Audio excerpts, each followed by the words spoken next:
Урматтуу кесиптештер, бүгүндөн баштап Бишкек шаарынын бардык аймагында 4 райондо тең рейд суженияны баштайбыз. Эң биринчи кезекте документи жок, тиешелүү документ жок жүргөндөрдү кармайсыңар. Экинчиси мас абалында унаа башкаргандарды, үчүнчүсү Бишкек шаарынын аймагы боюнча өзүнүн автоунаасында мыйзамсыз курал жарактарды, наркотикалык заттарды алып жүргөндөрдү карайсыңар.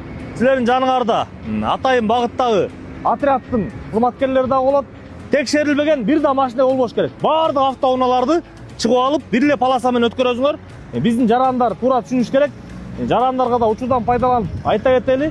Рейд сужениянын максатында ийгиликтүү натыйжасын берип атат. Ар бир токтоткон, тоскон, текшерген айдоочуга ар бирине монда китеп бересиңер. Бул китептин ичинде Кыргыз Республикасынын жол кыймылынын эрежелеринде көрсөтүлгөн жол белгилери бардыгы толугу менен жазылган. Айдоочуларга дагы кошумча өзүнө сама подготовка деп коет.